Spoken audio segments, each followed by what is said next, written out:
नमस्कार, मैं हूं आशीष चित्रांशी और आप देख रहे हैं द न्यूज लॉन्चर। क्या मोदी एंड कंपनी का अंतकाल शुरू हो गया है? यह सवाल पत्रकारों की वजह से आज मुझे पूछना पड़ा और कई बार, आज पहली बार नहीं है, कई बार हमारे दर्शकों को पता होगा, सुना होगा, उन्होंने याद होगा, हमने कहा है कि अगर पत्रकारिता जग जाए, अपना काम खाली करने लगे, कुछ एक्स्ट्रा ऑर्डिनरी नहीं करना है कि क्रांति कर देना है, भगत सिंह बनना, चंद्रशेखर आजाद बनना, सिर्फ पत्रकार बनना है। अगर पत्रकार के वेश में घूम रहे लोग सिर्फ पत्रकार बन जाएं तो 24 घंटा नरेंद्र मोदी का पूरा इकोसिस्टम, इस सब का अहंकार 24 घंटे में खत्म हो जाएगा। प्रधानमंत्री रहे ना रहे, प्रधानमंत्री रहेंगे तो राइट टाइम प्रधानमंत्री रहेंगे, जो संविधान के हिसाब से चलेगा, जिसके भीतर से अविनाशी वाला अहंकार खत्म हो जाएगा, जो जनसेवक बन जाएगा, जो सुबह से शाम तक अलग अलग वेशभूषा में आकर के देश को, दुनिया को तारने वाला भाव जिसके भीतर है, वो भाव खत्म हो जाएगा। तो कुछ कुछ लक्षण अब दिखने लगे हैं। जब शुरुआती लक्षण, शुभ लक्षण दिखे, तो हमारा ये दायित्व है कि उस शुभ लक्षण को हम पूरे देश में फैलाएं, ताकि जैसे निगेटिविटी से निगेटिविटी आती है, पॉजिटिविटी से पॉजिटिविटी आवे, सकारात्मकता से सकारात्मकता का संदेश फैले। इसीलिए हम आपको दो वीडियो दिखाएंगे, एक वीडियो दिल्ली का है, एक वीडियो उत्तर प्रदेश का है। यह अंतकाल की शुरुआत हम क्यों कह रहे हैं? क्योंकि टॉप के अफसर, जिनके सामने पत्रकार मिमियाते रहे हैं 11 साल, 11.5 साल से, पिछले कमिश्नर, पुलिस कमिश्नर या कप्तान या डीएम, इनके सामने पत्रकारों को, मैंने स्थानीय पत्रकारों को छोड़ दीजिए, वहां से लेकर के संपादकों तक गिड़गिड़ाते मिमियाते देखा है और संबंध बनाते, पीआर डेवलप करते कि पीआर डेवलप हो जाए, कहीं असलहे के लाइसेंस में काम आ जाएगा, कहीं कुछ ठेका पट्टा दिलवाने का काम आ जाएगा, कहीं कुछ जमीन जायदाद प्लॉट के काम में आ जाएगा, कुछ काम में आ जाएगा रिलेशन। लेकिन 11 साल के अंतराल के बाद देखा कि टॉप के अफसरों को पत्रकारों ने पकड़ लिया। भाषण देके भाग रहे हो, 1 घंटा भाषण देने के लिए बैठे थे, अब सवाल के समय भाग रहे हो, और गेट तक जाते जाते अफसरों घुमा के बैठा दिया कुर्सी पे। ये 11 11.5 साल बाद दिख रहा है। प्रेस कॉन्फ्रेंस में दिल्ली में एक महिला पत्रकार ये बोलती है जब कि एक चोर इनामी डकैत बन गया, तो कई लोगों को भाषा पर हो सकता है आपत्ति भी हो, लेकिन एक पत्रकार ऐसे सवाल कर पा रहा है या ऐसा बोलने की हिम्मत कर लिया, ये बहुत बड़ी बात है। जिस दौर में एजेंसियों की आईडी लगती है तो वो सवाल ही उनका होता है, सवाल में ही जवाब होता है। क्या अखिलेश यादव को ऐसा बोलना चाहिए था? अखिलेश यादव बार बार इस टाइप से बोल करके हिंदू धर्म को अपमानित नहीं करते हैं क्या? मतलब वो सवाल में जवाब बता देते हैं, सामने वाला कहता है हाँ अखिलेश यादव बहुत बड़े हिंदू द्रोही हैं, खत्म हो जाता है। उस दौर में अगर सत्ता पक्ष पर, जब उस दौर में उधर इतना गिरे हुए हैं, तो सत्ता पक्ष पर अगर कठोर टिप्पणी कर दिया तो मेरे लिए तो आपत्तिजनक नहीं है। आपत्तिजनक लोग कह सकते हैं कि थोड़ा भाषा की मर्यादा हो सकती थी। लाइए भाव को लाइए, भाव को लाइए, पत्रकारिता का विषय है। स्वागत है भाव। और मुझे सुख, ये जो है सुखद संकेत, शुभ लक्षण लग रहे हैं। पहली क्लिप दिल्ली वाली पहले दिखाइए, फिर यूपी चल। एक छोटा चोर आज इनामी डकैत बन चुका है। उसने लोकतंत्र चुराया, चुनाव आयोग चुराया, कभी नोटबंदी करता है, कभी कुछ करता है। कांग्रेस कितने इसको बड़ा चोर बनाने में आज उसकी इतनी हिम्मत हो गई है कि कई देशों की पुलिस उसे ढूंढ रही है। मतलब रिश्ते खराब हैं। इसमें आप चुप है। अब तो आप किसकी बात कर रहे हैं? मेरे को नहीं समझ में आया। नाम लीजिए, मुझे नहीं समझ में आया। मुझे नाम बताइए, शायद समझ में नहीं आ रहा। राजस्थान का हूँ, कई बार हमारे यहाँ आयोडीन कमी हो जाती है। सर मोदानी के अलावा और कौन है? मोदानी कौन है? मोदानी कौन है मुझे मालूम नहीं। ओ अच्छा, ठीक है। अब वो जनता खुद तय करेगी। सर जनता तो वोट नहीं देती है, बेईमानी करके आगे बढ़ते हैं। सर नहीं, अभी इसी पे रहिए, बहुत महत्वपूर्ण है। देखिए, अलग दूसरे पत्रकार ने भी कहा जनता तो वोट देती है, बेईमानी करके बनते हैं। और इन मतलब इस लाइन पर जो ठहाका था, उस पत्रकार की उस लाइन को वो इस्टेब्लिश कर रहा था, उस पर मुहर लगा रहा था ठहाका, वो जिस तरीके से हंसा लोगों ने। अगली क्लिप सुना दें, दोनों क्लिप सुना दें, फिर भाव के पास चलते हैं, फिर लंबी इस पर मतलब एक मुस्त भाव से बात होगी। ये देखिए,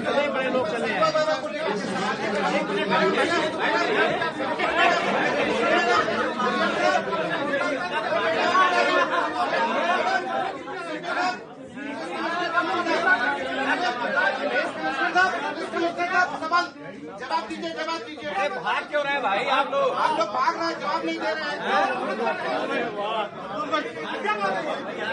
जवाब दीजिए। 1 घंटा बैठेगा, उसके बाद आइए अपने भाषण दीजिए। जवाब नहीं दे रहा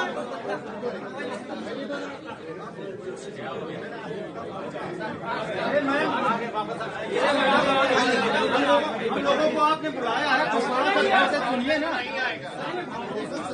सवाल का जवाब आप पहले देखिए है क्या,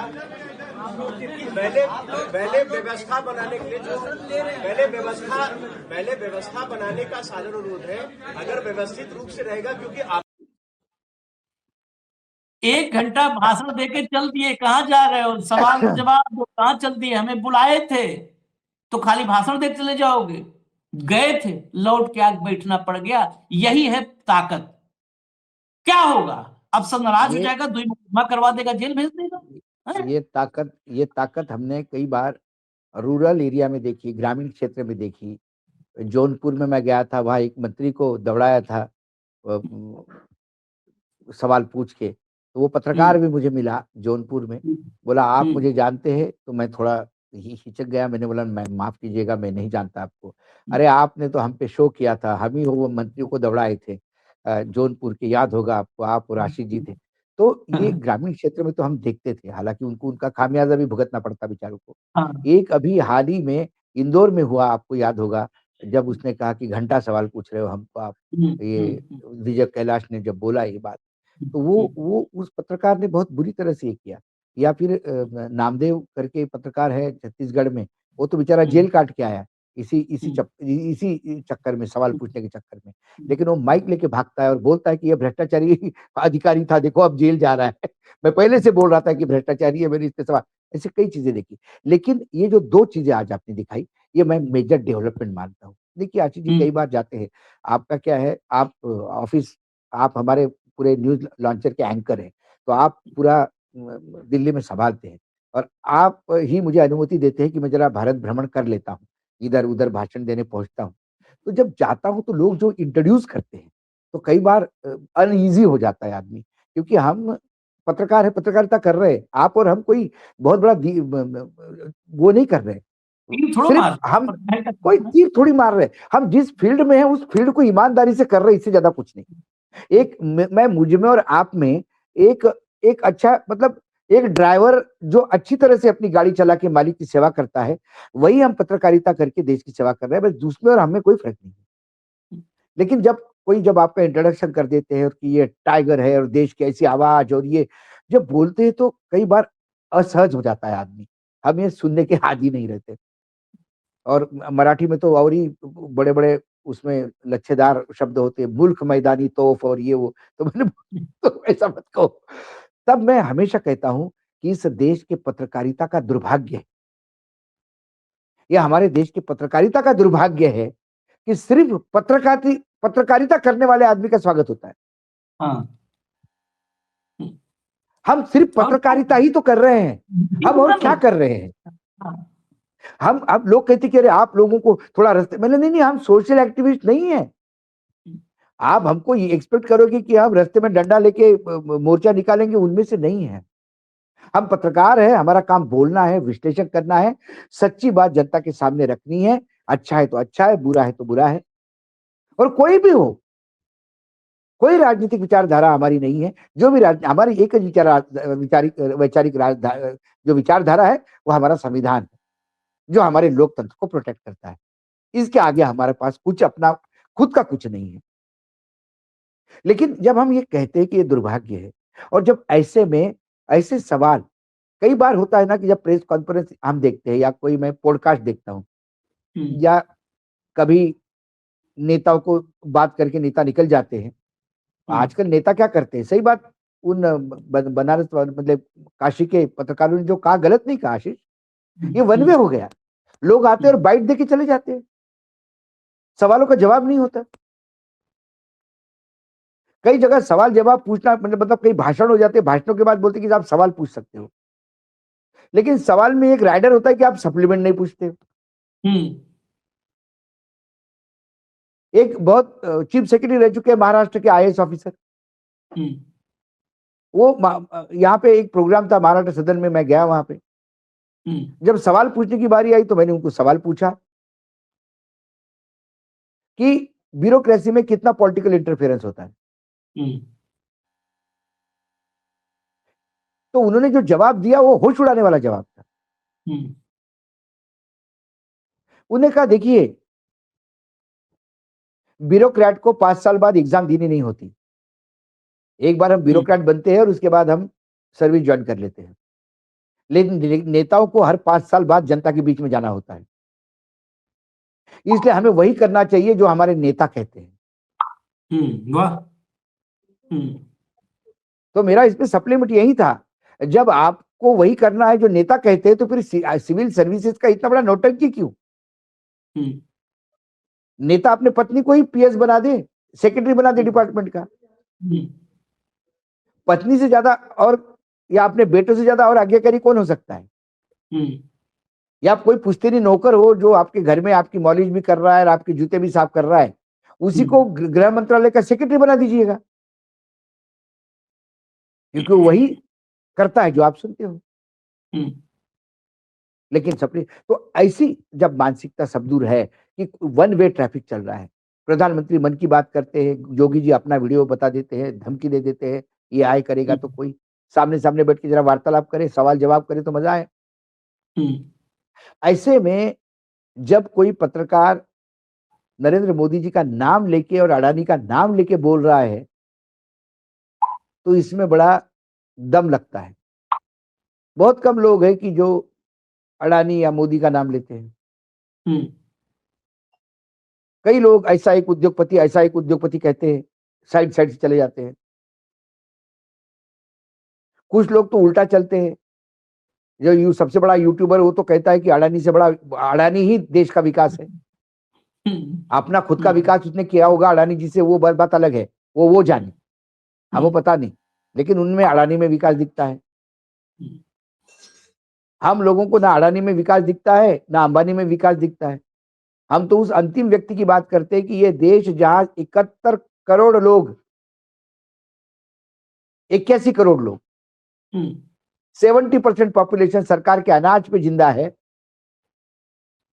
तो फिर मुझे स्टॉक मार्केट का इंडेक्स ऊपर जाता हुआ कोई फर्क नहीं पड़ता, सोने का भाव और उछल गया, मुझे उससे कोई फर्क नहीं पड़ता। ये 81 करोड़ लोग जो है, ये कब 81,000 पे आएंगे, उस दिन मेरा विकास है।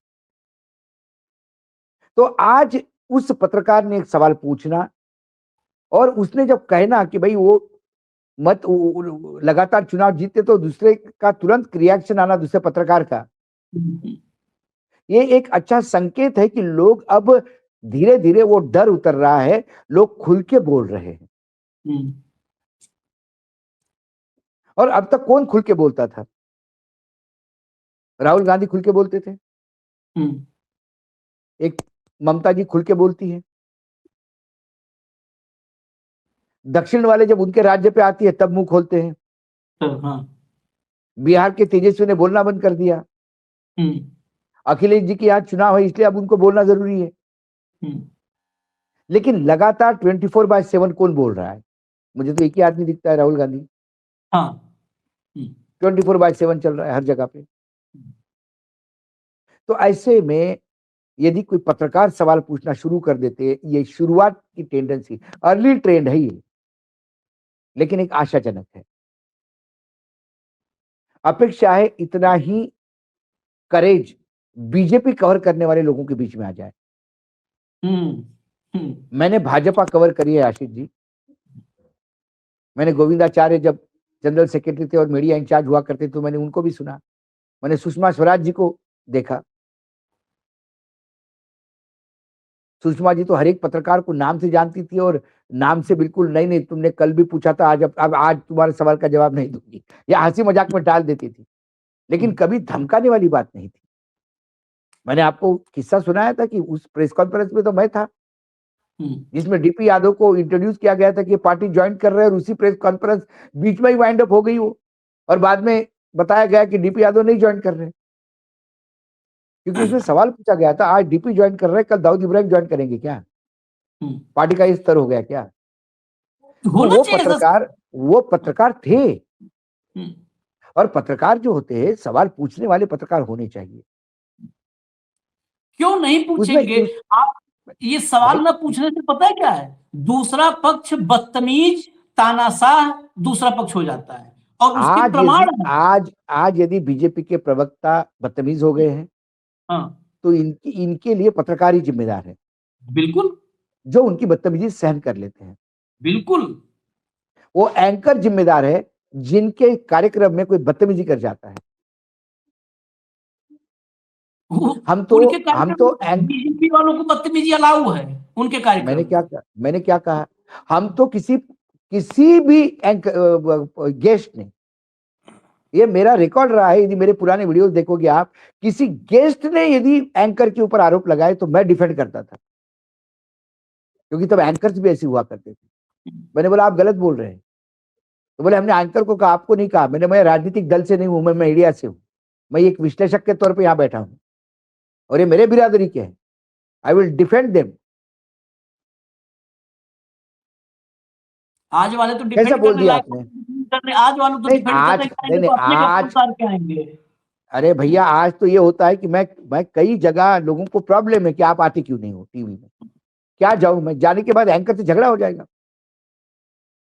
अमित देवगन के शो पे अमित देवगन ने एक दिन कहा, वो जो उसकी जो स्टाइल है बोलते बोलते, बीच में मैंने कुछ बोला, बीच में जैसा कि अशोक वानखड़े जी ने अभी कहा, ये मैंने कहा एक मिनट, मैंने ये नहीं कहा, रिकॉर्ड ठीक कर लो अपना, मेरा रिकॉर्डिंग सुन लीजिए एक बार रिवाइंड करके, मेरे में मुंह शब्द मत डालिए आपके। नहीं अशोक जी, मैंने नहीं बिल्कुल नहीं, सुनिए, बिल्कुल नहीं, करेक्ट योरसेल्फ। मैंने एक बहुत वरिष्ठ पत्रकार जिनको पद्मश्री मिला भाई, हमारे मालवा की ही है, क्या नाम लूं, संपादक रुचि के बड़े बड़े पेपर के, उनको आज तक के अंजना ओम कश्यप ने कहा कि चुप रहिए, आपको अकल नहीं है, चुप रहिए, आपको क्या समझता है, और वो चुप हो गए। वो प्रोग्राम देख के मेरे में आग लग गई कि एक सीनियर व्यक्ति को कौन कैसा कह सकता है कि आप चुप रहिए।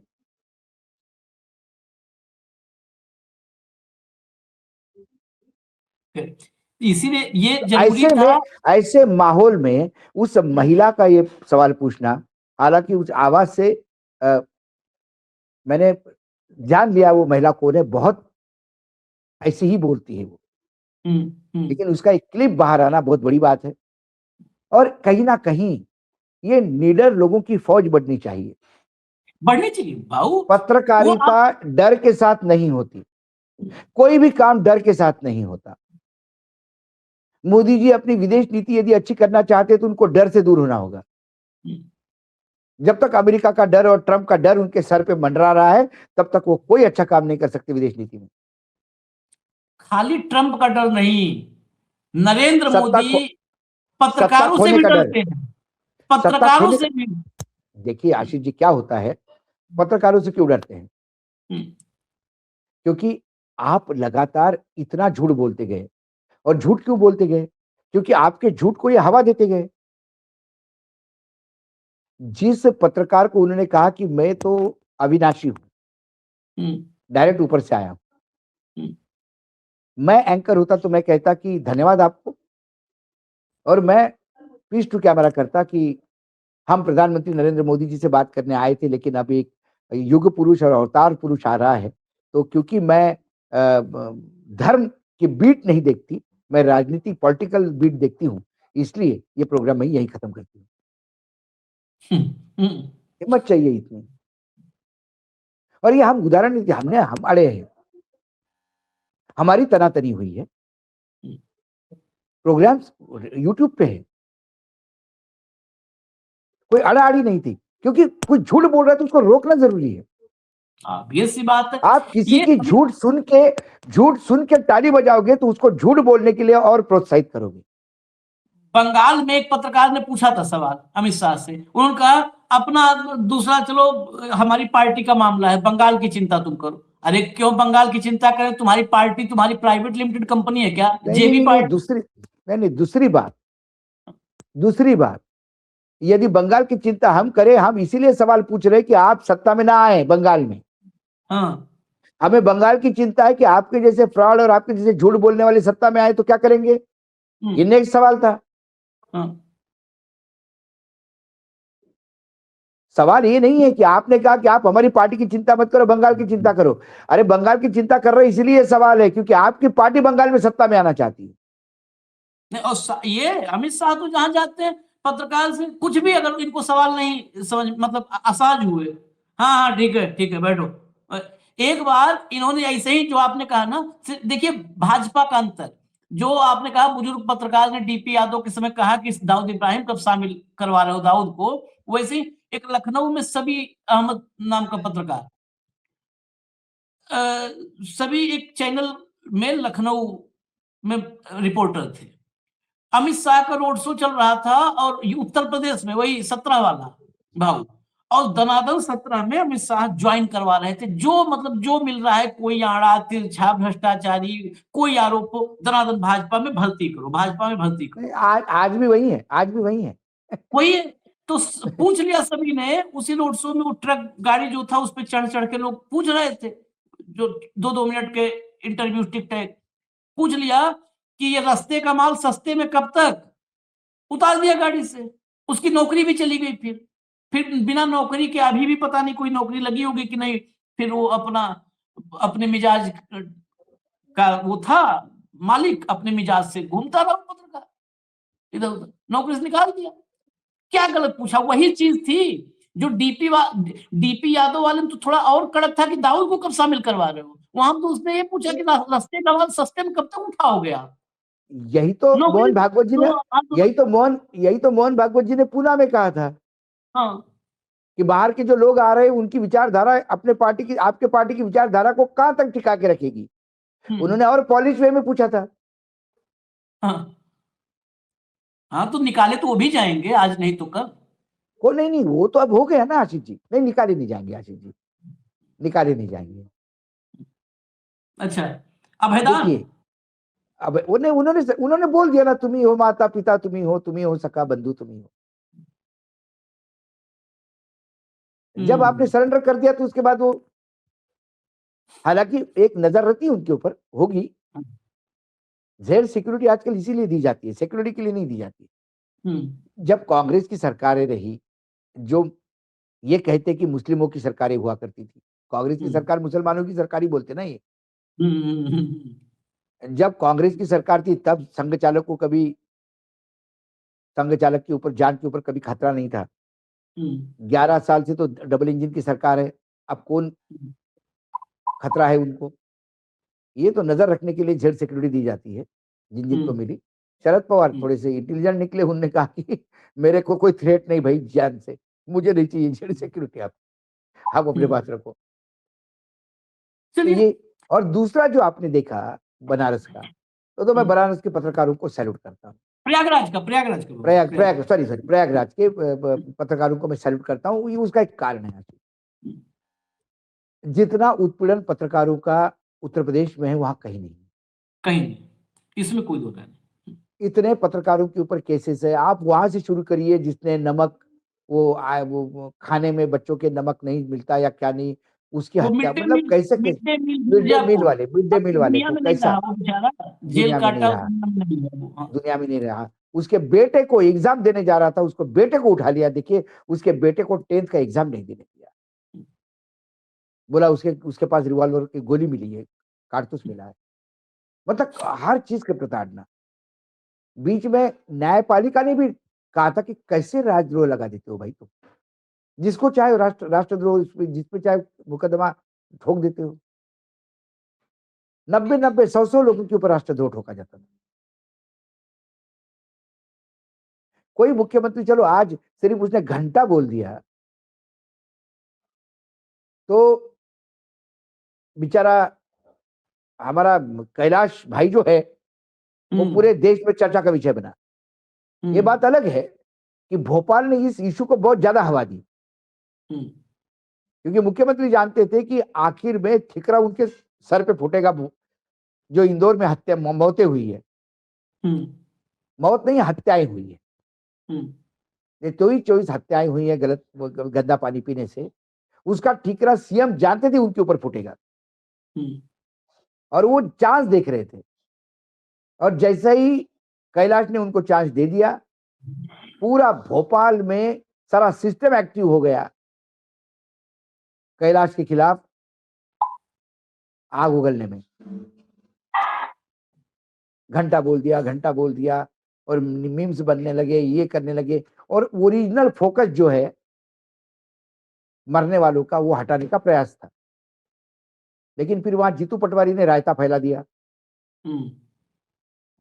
तो ये तो लगातार करते रहे। तो बनारस तो बहुत उत्पीड़न है पत्रकारों का, मतलब पूरे उत्तर प्रदेश में। ऐसे में इलाहाबाद में, प्रयागराज में यदि पत्रकार डंके की चोट पे, और उनका तेवर देखिए पत्रकारों का, कोई रिक्वेस्ट नहीं कर रहे थे, शब्द थे उनके, अरे भाग क्यों रहे हो आप, भाग क्यों रहे, 1 घंटा भाषण सुना के चल दिए, भाषण सुनाने के लिए बुलाए थे। हाँ। और उनको लगा कि ये बहुत ज्यादा इसका रिप्लिकेशन उल्टा पड़ेगा, तो ये वापस आ गए। ये पत्रकारिता की विजय है, ये पत्रकारिता की ताकत है। जितने पत्रकार थे वहां पर, उन सबको इस बात के लिए साधुवाद, उन सबको बहुत बहुत हम लोग तो आभारी हैं, धन्यवाद देते हैं कि आप लोग हाँ झंडा उठाए पत्रकारिता की।